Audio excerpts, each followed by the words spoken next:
사랑하는 주 예수 그리스도의 회중이요, 요한복음 1장과 2장은 예수님을 가리키는 몇 가지 방법을 제공해 줍니다. 요한복음에서 예수님을 말씀으로 불러요. 로고스. 그리고 요한복음에서 예수님을 빛이라고 부르기도 해요. 그리고 요한복음에서 예수님을 하나님의 어린 양이라고 하는 것을 요한복음 1장과 2장에 두 번 나옵니다. 많은 사람들이 예수님을 어린 양으로 생각하는 것을 좋아해요. 왜냐하면 어린 양은 위협적이지도 않고 아무런 해를 끼치지 않기 때문에 예수를 어린 양과 같은 분으로 생각하는 것이 현대인들의 특기입니다. 1970년대 가수 한 분이 그의 노래에서 예수를 이렇게 표현해요. 예수는 온유하고 예수는 온순하고 예수는 유순한 분으로 노래했습니다. 온유한 예수는 결코 화를 내거나 폭력을 사용하지 않으니까. 요한복음 후반부에서는 예수님을 위대한 대제사장으로 표현해요. 그래서 사랑 어린 동정으로 불쌍히 여기시는 것을 볼 수 있습니다. 요한복음 11장 15절에 성경에서 가장 짧은 구절이에요. 두 단어 나와요. 예수님께서 우셨더라. 예수님은 세상이 이 죽음과 파면됨에 대해서 슬퍼하심으로 우셨어요. 그런데 오늘 본문은 예수님을 온유하고 긍휼이 많은 예수님과 완전히 다른 모습으로 나와요. 본문은 놀라운 방법으로 예수님을 계시합니다. 예수님께서 예루살렘 성전에 오셔서 거룩한 분노와 거룩한 폭력을 사용해요. 많은 사람들이 분노와 폭력적인 방법으로 계시된 예수님을 바라보는 것을 원하지 않아요. 온유하신 양처럼 생각하는 게 특기인데 오늘 본문에 예수님께서 노끈으로 만들어서 채찍질하고 분노하시고 화를 내시고 상을 튀어 덮어버리고 사람들은 인자하고 사랑이 많은 예수를 원해요. 그런데 우리는 성경에 나타난 하나님의 아들에 대해서 분노와 폭력을 사용하신 말씀을 그대로 받아들여야 합니다. 오늘 본문에서 우리는 하나님의 양이신 예수님을 보고 있지만 유다의 사자로 돌변하신다는 것을 볼 수 있어요. 오늘 설교 제목은 어린 양이 아버지의 집이 더럽혀졌을 때 어떻게 했어요? 사자로 돌변하시고. 그러면 예수님께서 성전에 오신 이유가 뭡니까? 오늘 13절 본문 3절에 13절의 말씀에 보면 지금 6월절이 가까웠다라고 말해요. 6월절은 하나님이 이스라엘 백성들을 애굽에서 건져내실 때로 다시금 돌아가게 해요. 6월절은 이스라엘 백성들이 애굽에서 마지막 날 저녁에 제정된 것이죠. 6월절을 언제 하나님이 만들었느냐? 이스라엘 백성들이 출애굽을 떠나기 마지막 전날 밤에 만들어진 거예요. 하나님이 이스라엘 백성들에게 문지방과 문설주에 어린 양의 피를 발라라. 그러면 너희들을 유언하겠다. 넘어가겠다. 만약에 문설주에 피를 바르지 아니하면 어떻게 해요? 장자와 더불어 모든 초태생들은 다 죽을 것이다라고 말씀하셨습니다. 그래서 6월절 사건은 이스라엘 백성들이 매년 기념했던 것입니다. 의식법의 일부로서 하나님이 정하신 장소에서 매년 6월절을 기념해야 할 것을 하나님께서 요구하셨기 때문에 예수님은 유대인이셨고 유대인 가정에서 태어나셨고 구약 성경으로 교육을 받으신 분입니다. 예수님의 부모는 하나님의 율법을 따르도록 예수님을 가르치셨고 예수님은 부모님의 말씀에 순종했어요. 그러면 13절에서 말하는 것은 놀라운 일이 아니죠. 예수님은 유대인의 장정으로서 유월절을 지키기 위해서 지금 어디 가요? 예루살렘에 가는 거죠. 그런데 예수님이 유월절 절기를 지키기 위해서 예루살렘 성에 갔다라고 하는 일이 전혀 놀라운 일은 아니지만 그럼에도 불구하고 이 내용을 그냥 지나치면 안 돼요. 하나님께서 유월절을 매년 하나님께서 원하시는 장소에 가서 지키라고 했기 때문에 흩어졌던 디아스포라 유대인들이 순례자들이 어디로 가야만 했죠? 예루살렘 성전으로 가야만 했어요. 예수님도 유대인의 장정 가운데 하나였기 때문에 예루살렘 성전으로 가는 것은 놀라운 일이 아니에요. 그런데 오늘 이 본문을 보는 것은 그냥 예수님께서 유월절을 지키기 위해서 한 청년으로 가신 장정이 아니에요. 요한복음에서 계시한 대로 예수는 메시아입니다. 예수는 죄인들의 구원을 위해서 이 세상에 보내심을 받으신 분입니다. 13절에서 일어나는 일은 죄인들을 구원하기 위해서 이 세상에 보내심을 받은 내용 가운데 일부예요.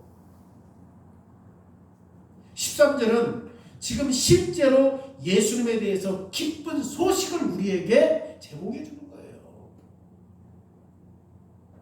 우리는 본문에서 언약의 10가지 계명이 우리에게 요구하시는 견지에서 이 내용을 생각해야 돼요.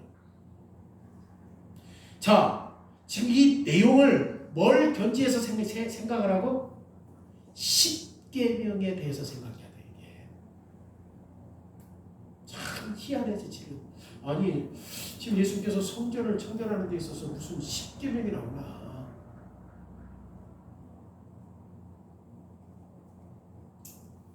예수님이 지금 13절에서 하시는 일이 뭡니까? 10계명의 어떤 부분에 속하는 내용이죠. 지금 하시는 예수님이 하시는 일이 10계명의 어떤 부분? 두 번째 계명이 뭡니까? 하나님을 예배할 때에 하나님의 방법으로 예배합니다. 두 번째 계명은 지금 우리는 하나님의 명령하신 방법으로만 하나님을 예배해야 하는데 이것이 하이델베르그 교리문답 69문답에서 두 번째 계명을 요약하는 방법이기도 해요. 우리는 하나님이 명령하신 방법으로만 하나님을 예배할 수 있죠. 우리는 하나님이 그러기에 지금 구약 시대의 유대인들에게 하나님은 유월절을 매년 어디 가서 드려라. 하나님이 원하시는 방편에 따라야 돼요. 예루살렘 성전에 가서 드려야 돼요. 이것이 하나님이 예배를 받으시기 원하셨던 방법 가운데 하나입니다. 예수님은 두 번째 계명에 완전히 완벽하게 순종하셨어요. 그러면 예수님이 이 두 번째 계명에 순종했다라고 하는 것이 우리와 어떤 관계가 있지? 우리는 죄인이기 때문에 예수가 절대적으로 필요해요. 이 말은 그리스도가 십자가에서 고난받으시고 죽으심을 통해서 죄 용서가 필요하다라고 하는 것을 인정하는 거예요. 우리는 두 번째 계명을 비롯해서 하나님의 율법을 어겼기 때문에 우리는 항상 하나님을 바르게 예배하지 못하잖아요. 하나님의 말씀을 듣는 중에도 예배 끝나면 내가 누구 만나면 어떤 일을 해야지. 예배 끝나면 곧바로 내가 뭐 해야지. 두 번째 계명을 하나님의 방편에 따라서 못 지켜. 우리가 얼마나 자주 미지근한 마음으로 예배드리는지, 기도하고 찬송하는 동안에도 쉽게 산만한 느낌을 우리가 받잖아요. 기도할 때도 딴 생각하고, 찬송할 때도 가사에 집중하지 않고 딴 생각하고 산만해요. 지금 두 번째 계명과 관련해서도 우리는 죄인입니다. 그래서 우리는 하나님의 진노를 제거하기 위해서 그리스도의 구속 사역이 필요해요. 그러기에 우리도 그리스도가 순종하신 것처럼 우리도 순종이 필요합니다. 하나님은 지금도 우리가 율법을 지킬 것을 요구하셨어요. 하나님은 우리가 죄 용서를 받았기 때문에 순종해야 하는 것을 처리한 게 아니에요. 지금도 우리는 계속해서 무엇과 일치되는 삶을 살아야 돼요? 율법과 일치되는 삶을 살아야 돼요. 너는 이미 죄에서 구원받았으니 이제 율법을 지키지 않아도 된다. 이렇게 말하지 않았어요.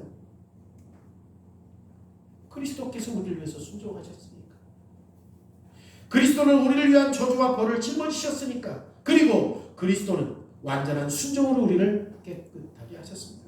그런데 우리의 의를 위해서 율법의 순종도 주신 거지.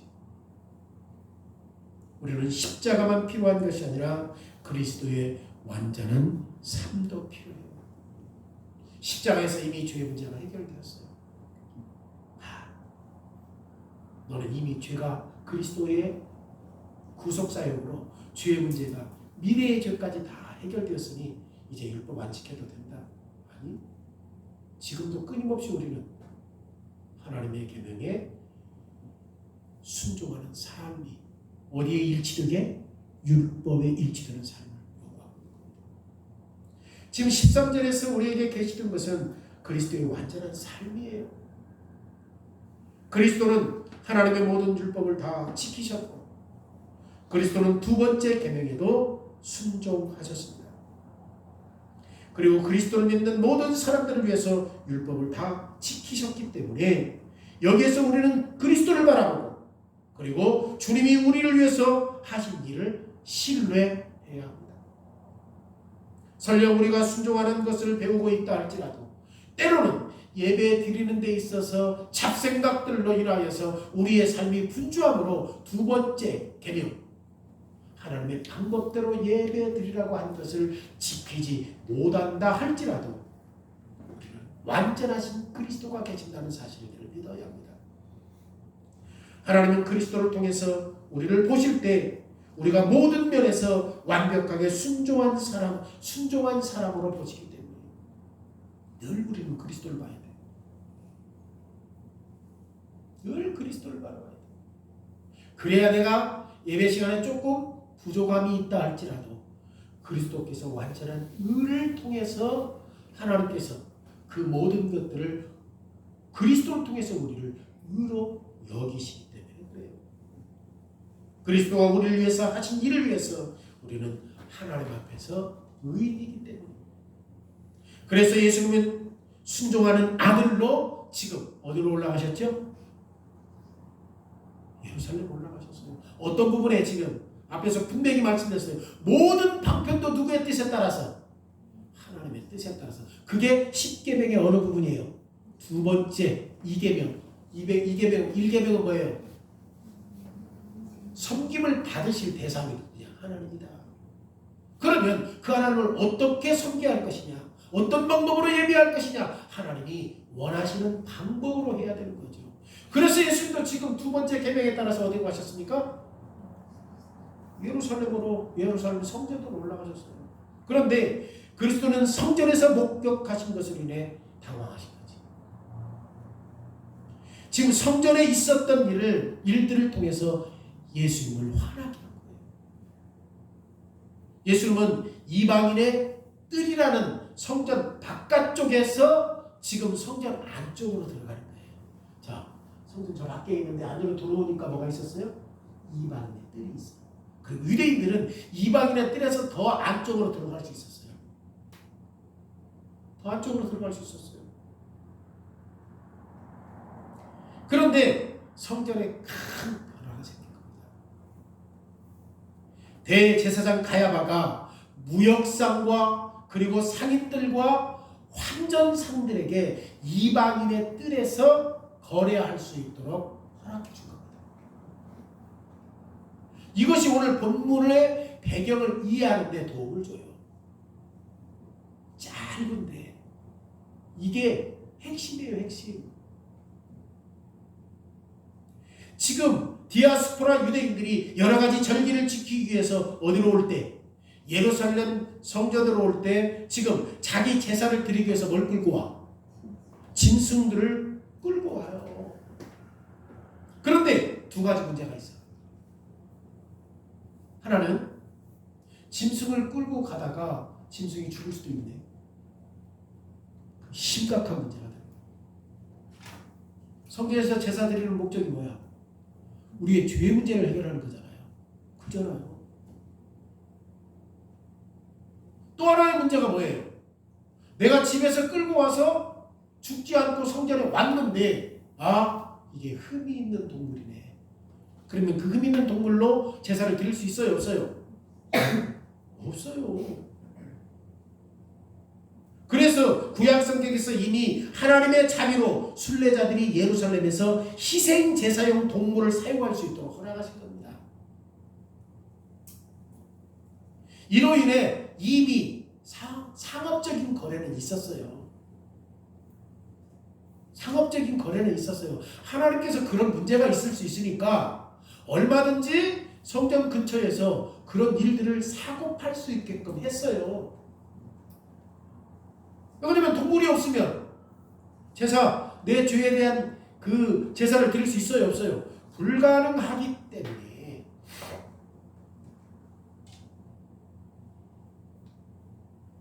그래서 이런 운송이 전혀 문제가 되지 않은 거죠. 왜 그러냐면 얼마든지 성전 가까이에서 제물을 살 수 있기 때문에.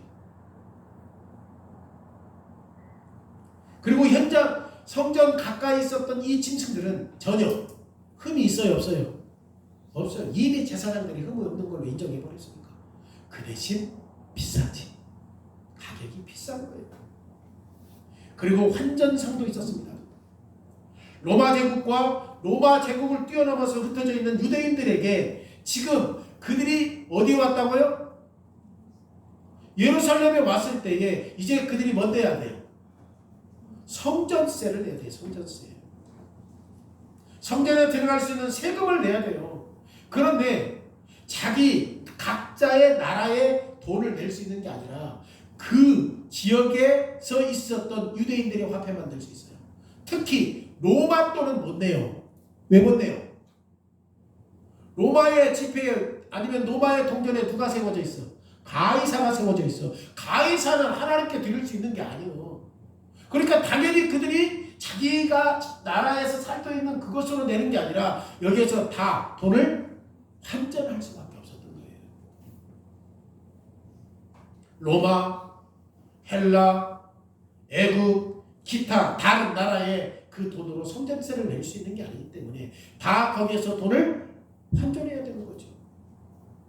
우리가 잘 알고 있는 대로 여러분들도 외국에 나가서 알겠지만 달러 돈을 바꾸면 어때요? 내가 팔 때는 싸고 내가 저기 할 때는 비싼 거 아니에요. 그러다 보니까 이런 사람들이 지금 돈을 벌기 시작한 거죠. 오늘 본문은 예수님이 방문하신 그때 성전이 변한 것은 장사하는 행위가 성전 뜰 안에 옮겨졌다는 거예요. 장사하는 행위는 원래 어디에서 해야 돼? 성전 밖 감람산에서 했어야 돼요. 그런데 이게 어느 날 어디로 들어왔어? 시온산 안으로 들어왔어.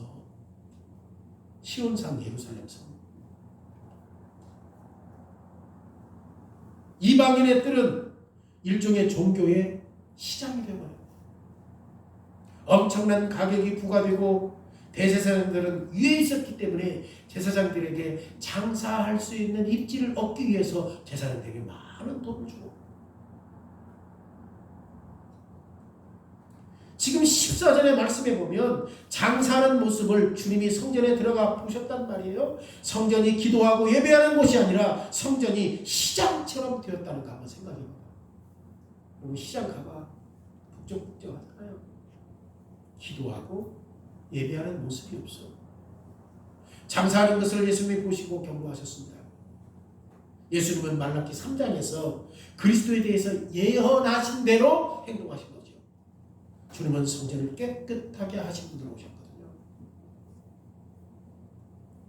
그리스도는 예배가 정결하고 순수하게 드려지도록 하신 분으로 오셨거든요. 그래서 예수님께서는 어디로 가신 거예요? 성전에 가신 거예요. 비록 유대인의 장정으로서 하나님이 원하시는 방편에 따라서 성전에서 뭘 드리죠? 유월절을 드린다 할지라도 예수님은 지금 메시아로서 성전을 정결하게 해서. 두 번째로는 예수님께서 그러면 성전에서 하신 일이 뭐예요? 어떤 일을 하셨습니까? 15절의 말씀 보세요. 예수님이 노끈으로 채찍을 만들었습니다. 예수님이 이 채찍을 사용하여 성전을 정결하게 하셨습니다. 예수님이 모든 상인들과 동물들을 밖으로 쫓아냈습니다. 그리고 돈을 바꾸는 환전상에 상을 뒤엎어버렸어요. 우리는 예수님이 하신 일들을 다르게 한번 그려봐야 돼요. 주님은 온유하고 평화롭게만 행동하지 않았습니다. 주님은 의롭게 화를 내면서 폭력적으로 행동하셨어요. 주님은 가장 합당한 방법으로 행동하셨습니다. 예수님이 화를 내시고 채찍을 사용하실 때 전혀 죄를 지은 게 아닙니다. 예수님은 전혀 죄 지은 게 아니에요. 아니, 화를 내고 이 노끈으로 만들어서 짐승과 상을 뒤엎는 게 왜 이게 죄가 아니지? 우리도 의로운 분노가 있고 때로는 거룩한 폭력을 사용할 때가 있습니다. 그런데 우리가 분노하고 폭력을 사용할 때는 조심해야 돼요. 왜 그렇습니까? 우리의 분노와 폭력은 죄가 있기 때문에 악해요. 근데 예수님은 죄가 원래 없는 분이기 때문에 지금 이런 일들을 하신 겁니다. 우리하고는 달라요. 우리와 달라요. 오늘 본문은 예수님이 화를 내고 폭력을 사용하셨다는 것을 우리가 화를 내고 폭력을 할 때 이 본문을 합리화시키면 안 돼요. 예수님도 화내셨네? 예수님도 폭력을 행하셨네? 내가 지금 의로운 분노와 의로움을 가지고 내가 이렇게 하는데 나도 얼마든지 예수님처럼 할 수 있겠네? 오늘 본문은 우리의 죄성을 가지고 있는 이런 내용을 가지고 합리화시키라고 주신 부분 아니에요. 우리와 예수님은 절대적으로 달라. 예수님은 화를 내고 예수님은 폭력을 사용했다 할지라도 죄가 없어. 근데 우리는 달라요. 그래서 이런 본문을 가지고 우리가 화를 내거나 폭력을 쓸 때 합리화시키면 안 돼요. 물론 우리도 의로운 분노 있죠. 예를 들어서 어린아이가 학대받는다고 생각해 보십시오. 그냥 지나친 다음에 무정하잖아. 의로운 분노를 가지고 우리도 있잖아요. 그런데 의로운 분노를 마치 우리는 죄가 없는 것처럼 착각하지 말라고 말이에요. 죄는 참으로 기만적입니다. 우리의 죄를 쉽게 합리화하는 것은 조심해야 합니다. 어린 양이 사자로 돌변하시는 이유를 이해하기 위해서 지금 16절과 17절을 잘 보셔야 합니다. 지금 예수님께서 비둘기 파는 사람들에게 이것들을 치워라. 내 아버지 집을 장사하는 집으로 만들지 말라. 예수님은 성전에서 장사하는 것을 문제 삼는 거지. 성전에서 장사하는 것을 문제 삼는 거잖아요. 장사하는 것이 나쁘기 때문이 아니라 앞에서 말씀드린 것처럼 제사 드리기 위한 동물을 사고 파는 것은 이미 신명기 14장에서 허용됐어요.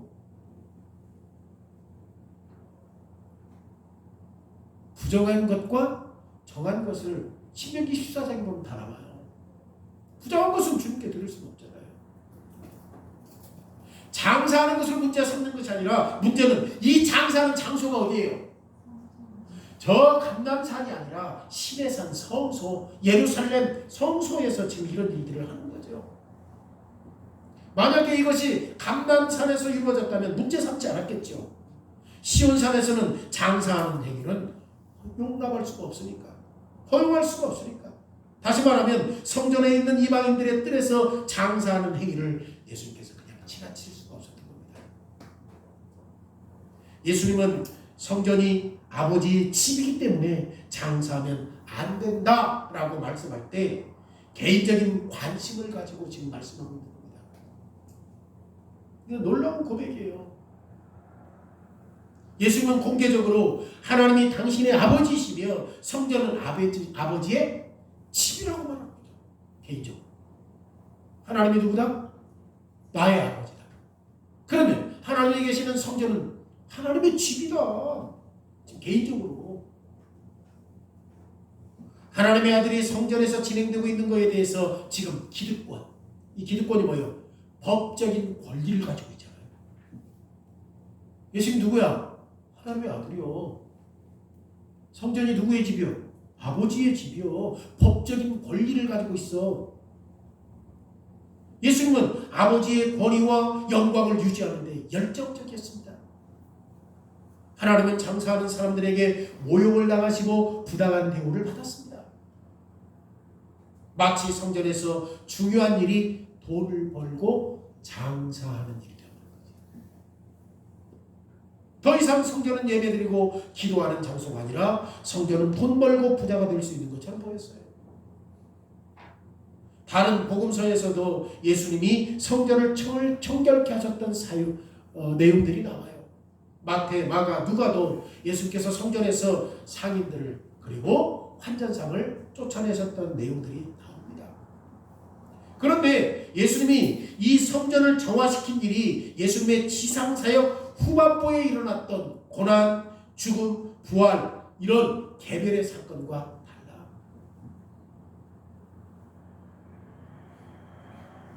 지금 예수님은 예수님의 사역을 시작할 때 요한복음에서 어떻게 해요? 먼저 지금 뭐가 나와? 성전을 정화시키는 일이 먼저 나와. 요한복음에서는 지금 성전을 정화시키는 일을 먼저 나와요. 예수님은 성전 정화에 대한 내용들을 두 번이나 다루셨습니다. 그 첫 번째 내용이 요한복음이고 두 번째 내용은 지금 예수님께서 이 성전에서 만민이 기도하는 집이다 라고 말씀하실 때 나타내 보여주셨어요. 이 말은 장사하는 행위가 이방인들의 뜰에서 진행되고 있었다는 것을 말합니다. 성전은 이방인들이 하나님께 기도하고 예배해야 하는 장소예요.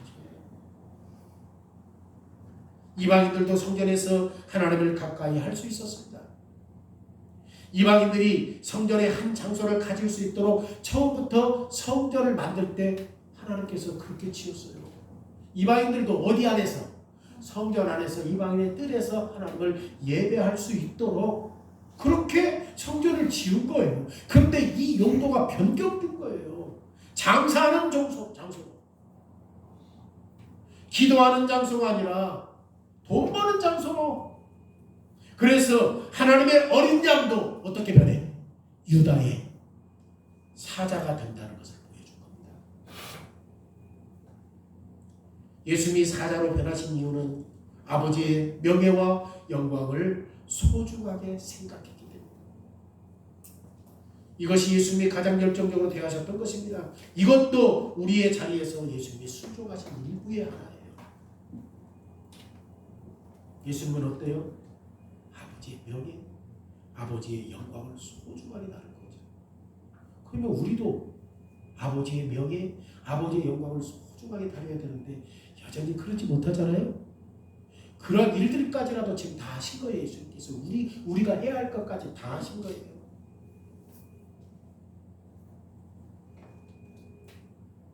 우리가 태초로 돌아가서 생각해 보면 아담과 하와가 에덴 동산에서 해야 할 일이 뭐예요? 에덴 동산을 지키고 보호해야 하는 것이지. 그런데 아담과 하와가 이 역할을 잘 했어요? 못했어요? 못했어요. 비슷하게. 이 성전에서 성전을 지켜야 할 자들이 누굽니까? 제사장들과 종교 지도자들. 이 성전을 제대로 지켰어요? 못 지켰어요? 못 지켰어요. 아담과 하와도 에덴 동산 못 지켰고 제사장들과 지도자들도 성전을 지키지 못했어요. 오히려 성전의 중요한 부분을 장사하는 걸로 허용해버린 거죠. 더럽게 만들어버린 거죠. 그런데 두 번째 아담이신 하나님께서 하나님 아들이 지금 이 무대에 등장하신 거죠. 이 무대에 나타나신 거죠. 예수님은 신실하셨습니다. 예수님은 신실하심으로 사자로 변해서 아버지의 집을 더럽히는 모든 것들을 추방해버린 거죠. 예수님은 백성들이 자신을 위해서 할 수도 없고 백성들이 하지 않았던 것들을 했던 것입니다. 17절에 지금 예수님의 제자들이 성경을 시편 69편에서 말했던 것들이 그것이 무엇인지 어떤 내용인지 지금 기억하고 있다는 사실들을 보여줘요.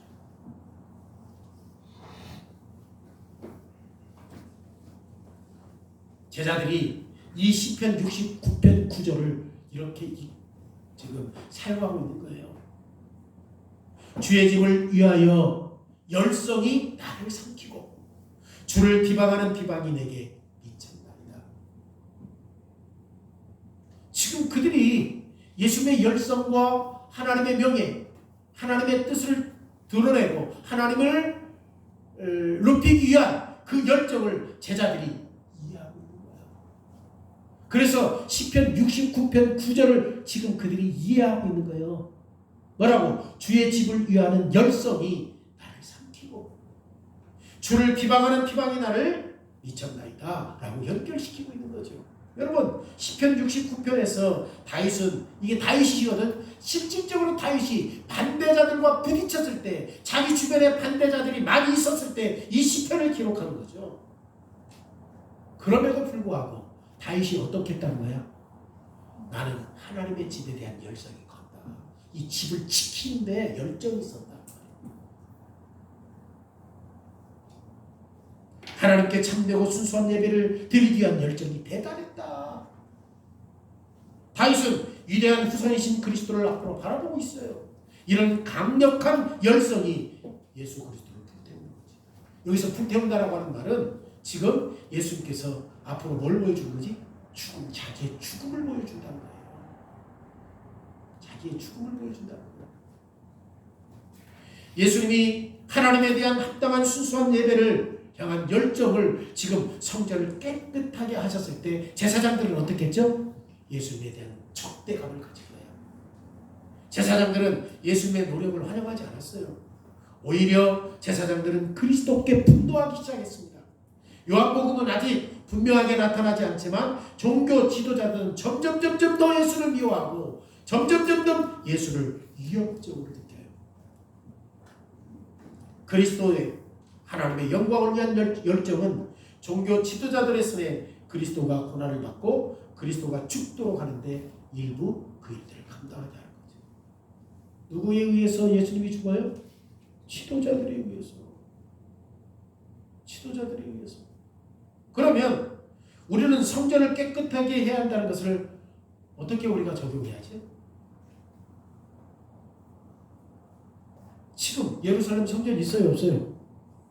이미 AD 70년에 로마의 티도 장군에 의해서 그 성전은 다 박살나버렸어요.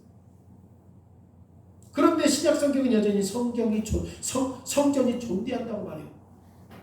성전은 그리스도로부터 시작돼요. 그리스도가 성전입니다. 그리고 그리스도부터 이어지는 교회도 신약 시대의 하나님의 성전이에요. 물리적인 성전은 없어. 그런데 교회가 그리스도로부터 시작돼요. 이 신약 시대에 그리스도와 연결된 당신의 백성들이 누구야? 성전이야. 성전이야, 성전. 교회는 하나님의 집, 성전입니다. 왜냐? 교회는 그리스도의 몸이기 때문이에요. 그리스도의 몸 안에 이 신성의 충만함이 거해야 하기 때문에 우리는 고린도전서 3장, 디모데 베드로전서 2장에서 교회가 그리스도의 몸이라는 사실들을 분명히 말해요. 그리고 성경은 신자 개개인이 성령의 전이라고 말합니다. 성령이 우리 안에 계시기 때문에 우리도 하나님의 전이에요. 여기에서 우리는 하나님의 아들로서 예수님이 하나님의 아버지의 영광을 위한 열정을 드러내신 것을 우리에게 보여줘요. 예수님은 하나님의 집을 더럽히는 모든 것들을 제거하는데 열정적이었습니다. 이것이 우리가 생각해야 할 두 번째 질문입니다. 교회는 하나님의 성전이에요. 그리스도가 인격적으로 교회인 몸에 계신다면 우리 가운데 더럽게 하는 것들을 예수께서 지금 뭐라 하고 있어요? 자, 예수께서 이 땅에 사역하실 때에 성전이 더러웠을 때 어떻게 하셨어요? 깨끗하게 하셨죠. 오늘날 신약시대에 뭐가 교회예요? 우리가. 그러면 예수께서 지금도 우리 안에 있는 더러운 것들을 몰아내고 있어요?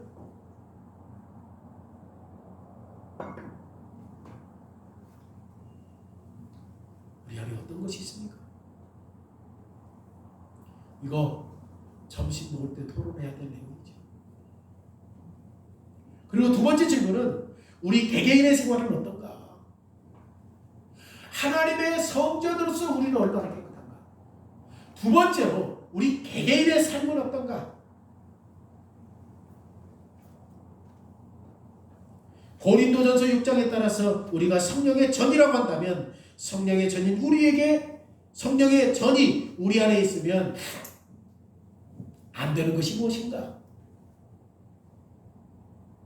예수께서 우리의 성전에서 열정적으로 성전의 원래 목적대로 다시 돌려놓기 위해서 지금 무엇을 몰아내고 있습니까? 죄를 몰아내고 애매하게 하지 말고 구체적으로. 우리는 모두 죄를 짓습니다. 우리에게 구체적인 것을 한번 말해봐요. 예수님께서 그 더러운 것을 지금 몰아내기 위해서 어떻게 채찍질하고 있는지. 우리 모두 성령의 전, 우리의 몸을 더럽히는 것과 싸우는 특별한 죄가 있기 때문에 우리가 어떻게 이 특별한 죄와 싸우고 있는가? 주님의 말씀으로 주님이 더러운 것들을 추방하도록 하는데 우리가 과연 열정적이냐? 다윗은 아까 그랬잖아요. 시편 69편 9절에 자기가 반대한 자들이 있었어요, 없었어요? 그럼에도 불구하고 시편 69편을 기록하면서 나의 열정은 성전을 깨끗하게 하는데 최선을 다했다.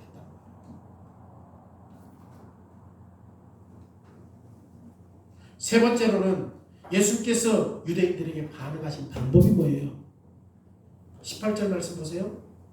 유대 종교 지도자들이 예수님께 질문합니다. 지도자들은 성전을 깨끗하게 하는 것을 보고 지금 놀랍고 두려워하고 경계하기 시작해요. 이 갈릴리 사람이 지금 예루살렘 성전에 와서 예루살렘이 마치 자기의 소유인 것처럼 생각하고 자기의 아버지 집인 것처럼 생각하는데 과연 네가 어떤 신임장을 가지고 이렇게 하냐 라고 종교 지도자들이 예수님께 질문하는 거죠. 네가 하나님의 아들이다? 이게 하나님의 집이다라고 하는 사실들을 어떻게 증명하며 네가 하나님의 아들로서 성전을 깨끗하게 한다라는 사실을 뭘로 증명할래? 한 증표를 보여봐 라고 종교 지도자니 질문하면서 뭘 요구해요? 표징을 요구해요. 표징. 네가 진짜 하나님의 아들이야? 네가 진짜 하나님의 전을 깨끗하는 하나님의 아들이야?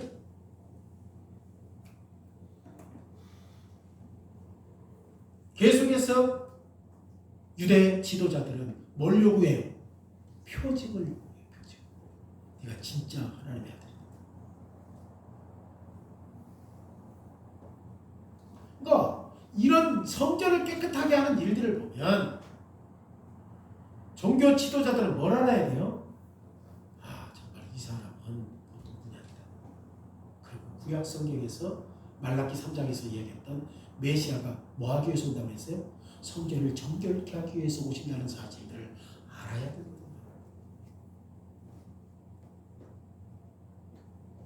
그러니까 그들은 이미 표징을 구하는 것 자체가 예수님을 신뢰하는 거예요? 신뢰하지 않는 거예요? 성전을 깨끗하게 한 것을 보고 말라기에서 메시아가 오신 목적이 이것이다라는 사실들을 알 수 있어야 되는데 오히려 신임장을 내놔라.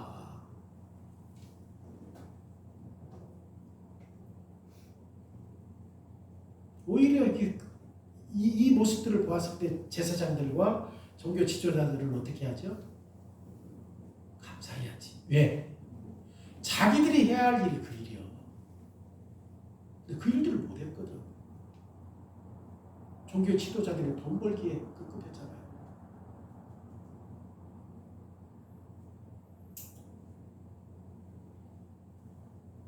지금 예수님께서 하신 것들을 감사한 마음으로 받아들여야지 지도자들이.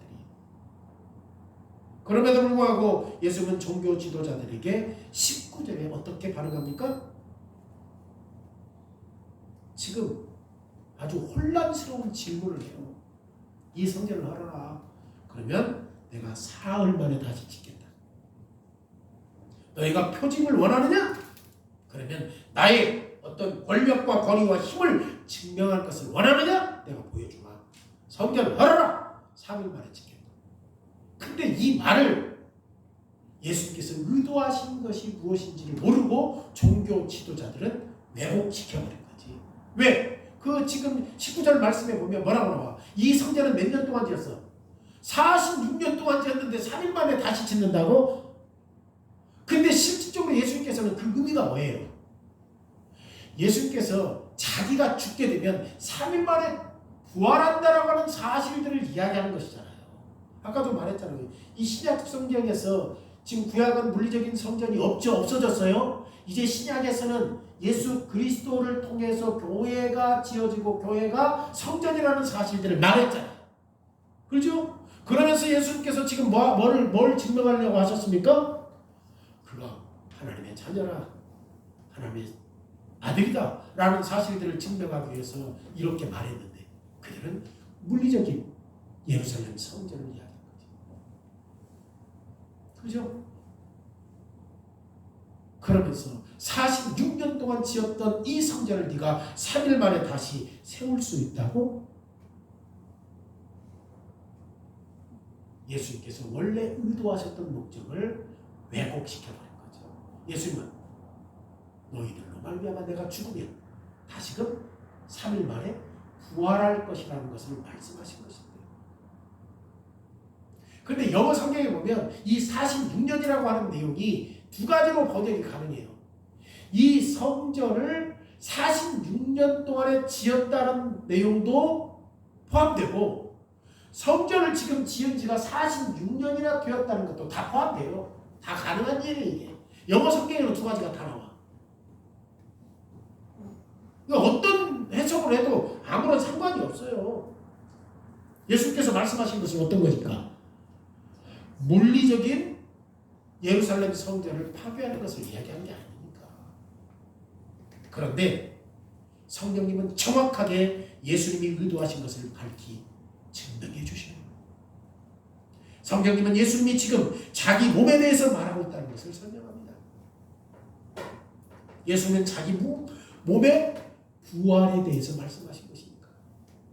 예수님은 종교 지도자들이 예수님을 죽이고 성전을 헐었을 때 며칠 만에?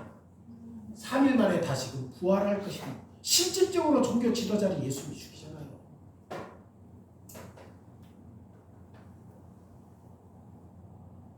이것이 6월절에 예수님이 하신 것에 대한 그리스도의 능력과 권위의 표징이 될 것이라는 것을 보여준 겁니다.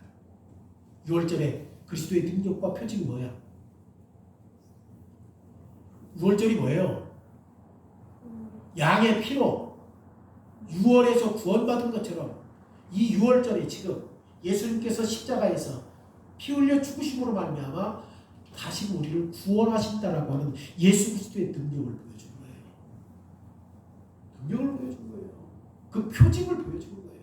따라서 다시 부활하는 것이 예수 그리스도가 메시아로 이 세상에 보내심을 받은 하나님의 아들이라는 사실들을 확증하는 거죠. 그리스도의 부활 후에 성령님은 이 모든 것들을 제자들의 마음에 떠올리게 하셨어요. 나중에 제자들의 마음이 성령님의 깨닫게 하심으로 말미암아 즐겁게 되었습니다. 죽기 전에 거짓 고소들 가운데 하나가 예수님의 말을 왜곡한 거잖아요. 예수님이 죽기 전에 거짓 고소 가운데 하나가 뭐야? 예수님의 말씀을 왜곡한 거잖아요. 마태복음 26장 61절에 성전을 파괴하고 사흘 만에 다시 짓는 자고 말하는 자요. 거짓말이다 이게. 누가? 지도자들은. 성전을 46년 동안 지었는데 3일 만에 어떻게 지어? 예수님께서 그것은 자기의 육체의 부활을 말씀한 것을 왜곡시켜서 이 거짓말이다. 그거 고소하잖아요. 예수님 그렇게 말한 적 없죠. 물리적인 성전을 부시면 3일 만에 짓겠다 그렇게 말한 거 없죠. 그러니까 지도자들은 예수님의 말씀을 어떻게 한 거예요? 왜곡시킨 거지. 그런데 제자들은 예수님이 진심으로 하신 말씀을 기억해야 합니다. 그리고 성령이 임하셨을 때 예수님께서 하신 말씀을 기억하게 합니다. 만약 유대인들이 성전을 파괴하면 예수님이 이 성전을 일으킬 것이다. 그렇게 하셨어요. 실질적으로. 제자들이 22절에 뭐라고 말해요? 성경을 믿었다 믿었다. 믿었다. 제자들은 그리스도의 부활에 대해서 예언하는 모든 구약 성경의 예언을 믿었어요. 그리고 제자들은 예수님의 말씀이 진리라는 것을 믿고 보았어요. 믿음의 눈으로 제자들은 예수님이 하나님의 아들이기 때문에 예수님이 하나님의 집을 주관하는 능력과 권세가 있다는 것을 보았어요. 예수는 사자처럼 성전에서 권리가 있어요, 없어요? 권리가 있어요. 왜? 그가 성전이니까. 그가 하나님의 아들이니까. 순수한 어린 양이었지만 어린 양이 성전이 더럽혀졌을 때 뭘로 변해요? 사자로. 실제로 예수님이 사자처럼 오신다는 것이 오늘 본문이 말씀하는 의도예요. 예수님이 성전에서 사자로 변할 권리가 있습니까? 없습니까? 제자들은 예수님이 하신 일을 믿었어요. 부활은 제자들에게 예수님이 사자처럼 변하신다는 것을 확증하도록 만들었어요. 그러면 예수님이 성전에서 사자처럼 변하는 것이 정당한가? 제자들은 예수님이 정당하고 사자처럼 변하신 것은 하나님이 아들이 해야 할 참 옳은 일을 하셨다고 말하는 거예요. 성전이 돌아오지는데 아버지의 명예가 실치되는데 어떻게 가만히 있어? 오늘 점심 먹으면서 한번 대화 한번 해보세요. 우리가 성전인데 지금도 예수님께서 채찍을 들고 우리 안에서 잘못된 것들을 개혁하고자 하는, 몰아내고자 하는 것들이 어떤 것인지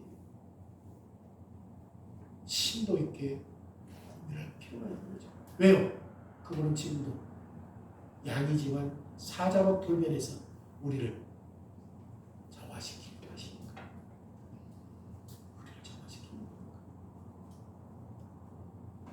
오늘 제자들이 우리에게 암묵적으로 존재한다는 사실을 기억해야 합니다. 우리는 예수님이 성전을 주관하는 권리와 권세가 있고 심지어 오늘날 성전이 짓밟을 때 사자와 같이 변할 권리가 있다라고 말할 수 있습니다. 교회가 변해도 사랑으로 하라고, 교회가 편질되어도 온유함으로 하라고. 그래서 오늘날 사람들의 특징이 뭐야? 예수님은 온유하시고 어린 양이시고 선하시고 그런 것들만 좋아해요. 그런데 실질적으로 어린 양이 뭘로 변했어요? 왜? 더러우니까. 이제 물리적인 성전은 없어. 우리가 성전이요. 우리 안에 더러운 것들을 어떻게 해야 되지?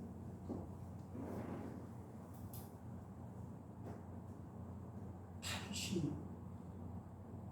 자기를 힘들게 하는 그 모의하는 사람들이 많이 있었음에도 불구하고 그가 성전을 지키고 성전을 깨끗하게 하는 것에 열정적이었다고 말해요. 열정적이었다고 말해요. 지금 예수님께서 이것을 사자로서 얼마든지 채찍할 수 있다는 사실을 경고해야 하네요. 경고하십니다. 여러분 요한계시록 2장에 보면 버가모 교회가 나와요. 그때 예수님께서 버가모 교회에 편지하면서 당신이 뭘로 드러내죠? 사자로 드러내는 거예요. 사자로. 예수님이 사자로 변해요. 그리고 하나님의 집이 거룩하고 순결하도록 하기 위해서 열심을 내는 거죠. 요한계시록 2장의 말씀에 보면 그리스도를 사자로 계시하시고 그리고 그의 입에 뭐가 걸려있죠? 칼이. 얼마든지 더러운 것들을 어떻게 하겠다는 거야? 차단시켜버리겠다. 지금 개인적인 교회로서 우리를 위해서 지금 예수 그리스도가 일하시는 거죠. 하나님의 은혜와 힘으로 그리스도와 더불어 동행하십시오.